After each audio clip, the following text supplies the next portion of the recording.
ሰላም እንዴት ናችሁ? ውድ የግሩም ለማ ዩቲዩብ ቻናል ቤተሰቦች እንኳን የጌታችን የመድኃኒታችን የኢየሱስ ክርስቶስ የትንሣኤ መታሰቢያ በዓልን በሰላም አደረሰን። ይሄ በዓል እንግዲህ በሕዝበ ክርስቲያኑ ዘንድ በታላቅ አክብሮት በታላቅ ድምቀትና ናፍቆት የሚከበር በዓል ነው። ይህም በዓል ልዩ እንዲሆን ያደረገው አንዱ ጌታችን ኢየሱስ ክርስቶስ ከሰማይ ከዙፋኑ ለእያንዳንዳችን ኃጢአት ስል ወደዚህ ምድር ወርዶ ሰው የሆነበት ከሞት ወደ ሕይወት የተሸጋገርንበት ሙታን የነበረን ሕያዋን የሆንበት ክርስቶስ የሱን ሕያው የሆነውን ሕይወቱን ሰጥቶን ሙት የሆነውን የኛን የተቀበለበት የኛን ኃጢአት የተሸከመበት የኛን ግርፋት የተገረፈበት የኛን ቅጣት ደግሞ የተቀጣበት ጊዜ ነው። ይሄ ደግሞ ለየት ያደርገዋል። እንደውም የእግዚአብሔርን ቃል አንድ ቦታ ላንብብላችሁና ከዛ በኋላ እናወራለን። ማቴዎስ ወንጌል ምዕራፍ 26 ከቁጥር 36 ጀምሮ እንዲህ ይላል እግዚአብሔር ቃል። በዚያን ጊዜ ኢየሱስ ከእነርሱ ጋር ጌቴሴማኒ ወደምትባል ስፍራ መጣ።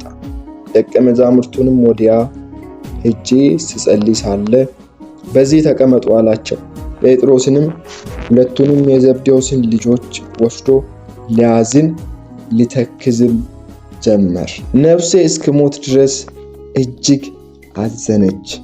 በዚህ ቆዩ፣ ከእኔም ጋር ትጉ አላቸው። ጥቂትም ወደፊት እልፍ ብሎ በፊቱ ወደቀና ስጸልይ አባቴ ቢቻልስ ይህች ጽዋ ከኔ ትለፍ፣ ነገር ግን አንተ እንደምትወድ ይሁን እንጂ እኔ እንደምወድ አይሁን አለ። ወደ ደቀ መዛሙርቱም መጣ። ተኝተውም አገኛቸውና ጴጥሮስን እንዲሁም ከእኔ ጋር አንዲት ሰዓት እንኳን ልትተጉ አልቻላችሁምን? ወደ ፈተና እንዳትገቡ ትጉና ጸልዩ። መንፈስስ ተዘጋጅታለች፣ ሥጋ ግን ደካማ ነው አለው። ደግሞ ሁለተኛው ሄዶ ጸለየና አባቴ ይህች ጽዋ ሳልጠጣት ታልፍ ዘንድ የማይቻል እንደሆነ ፍቃድ ትሁን አለ። ኢየሱስ ክርስቶስ በተያዘበት ሌሊት ነበር ይህንን የተናገረው። ከዛ ሁለተኛ ጊዜ ሲጸልይ ያለው ነገር ነው የገረመኝ። ምንድን ነው ያለው? ደግሞ ሁለተኛ ሄዶ ጸለየና አባቴ ይህች ጽዋ ሳልጠጣት ታልፍ ዘንድ የማይቻል እንደሆነ ፍቃድ ትሁን አለ።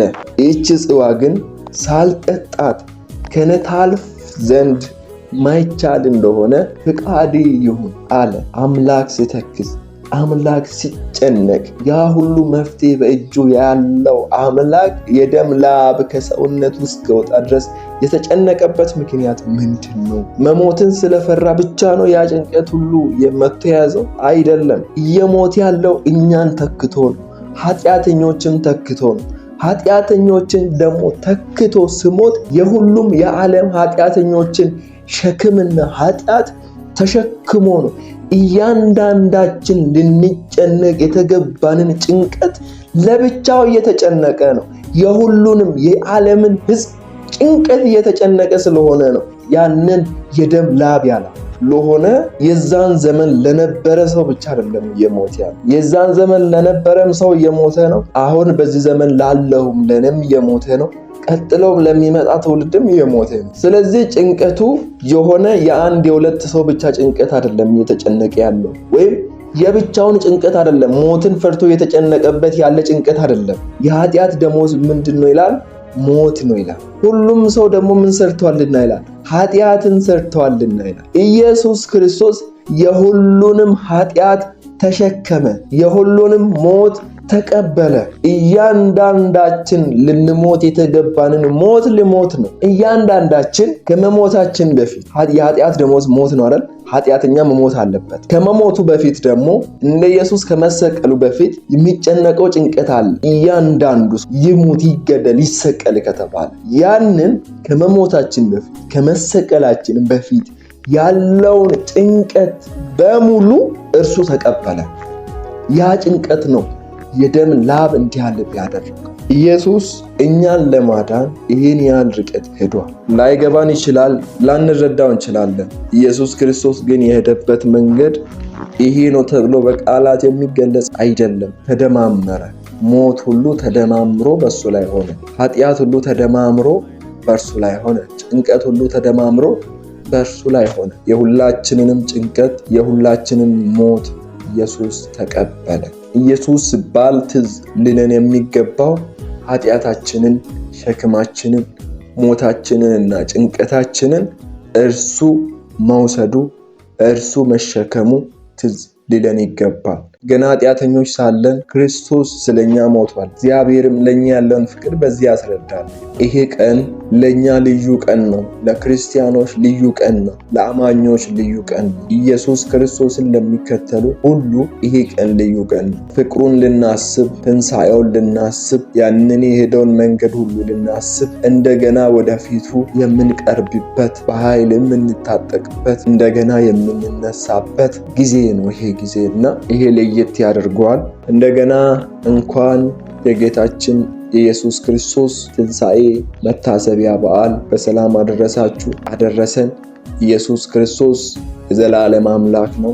ዘላለም ጌታ ነው። ዘላለም ንጉሥ ነው። ለዘላለም ጸንቶ የሚኖር ነው። ሁሉን ፈጽሞ በአባቱ ቀኝ ተቀምጦ ስለኛ እየማለደ ያለ፣ እኛና በአብ መካከል ያለ እግዚአብሔር አብ እኛን የሚመለከተው በልጁ በኢየሱስ ክርስቶስ ደም በኩል ያ የቤተ መቅደስ መጋረጃ በኢየሱስ ክርስቶስ ደም በሁለት ተቀደደ። አሁን ደግሞ መጋረጃ ሆኖ ያለው የኢየሱስ ክርስቶስ ደም ነው።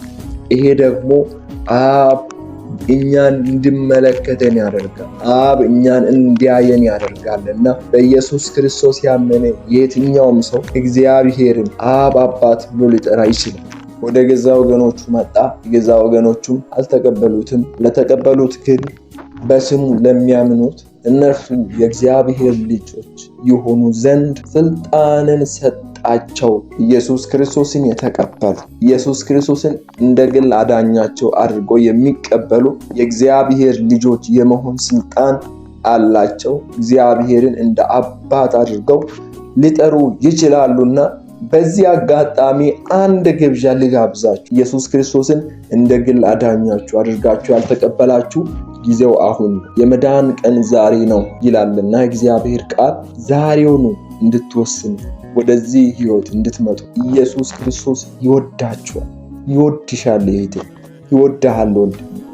እኔ ልወድህ እችላለሁ፣ የሆነን ጊዜ ግን ፍቅሬ ይቀዛቀዛል። ቤተሰቦችሽ ሊወዱሽ ይችላሉ፣ የሆነን ጊዜ ያ ፍቅራቸው ይቀዛቀዛል። እግዚአብሔር ቃል እንደዚህ ይላል፣ ኢየሱስ ክርስቶስ ኃጢአተኞችን ሊያድን ወደ ዓለም መጣ የተባለው ቃል እውነተኛና ሁሉም ሊያምን የተገባ ነው ይላልና ወደዚህ እውነት እንድንቀላቀል በጌታ ፍቅር አሳስባችኋለሁ። ኢየሱስ ክርስቶስም ደግሞ እጁን ዘርግቶ ሊቀበላችሁ፣ ፍቅሩን ሊገልጥላችሁ፣ ያንን የሄደበትን የመስቀሉን ፍቅር እንድትረዱት በመንፈስ ቅዱስ ኃይል ሊያስረዳችሁ ፈቃደኛ ነው እና ወደዚህ እውነት ኑ። ኢየሱስን እወቁት፣ ኢየሱስን ቅመሱት፣ ኢየሱስን አግኙት፣ ተቀበሉት። እወዳችኋለሁ። ኢየሱስ ክርስቶስ ደግሞ ከዚህ በላይ ይወዳችኋል። በማይለዋወጥ ፍቅሩ ይወዳችኋል። እኔ የሆነ ነገራችሁን አይቼ ልወዳችሁ ይችላለሁ። ኢየሱስ ክርስቶስ ግን ምንም ደካማ ብትሆኑ፣ ምንም አቅም የሌላችሁ ብትሆኑ፣ ምንም የማትችሉ እንኳን ብትሆኑ ይወዳችኋል። በሚያስችል ጸጋው ደግፎ ሊያቆማችሁ፣ አቅማችሁ ሊሆናችሁ፣ ጉልበታችሁ ሊሆናችሁ ይወዳችኋልና ደካማ ሳለን ነው ወዶ አሁን በፍቅሩ ማርኮን በፊቱ እንድንሆን እርሱን እንድንል ያደረገንና እናንተም የዚህ እድል ተጠቃሚዎች ሁኑ። በጣም ትልቅ እድል ነው። እንደሆነ ነገር አትቁጠሩት። ታላቅ እና ትልቅ እድል ደርሷችኋል። በጣም ወዳችኋለሁ።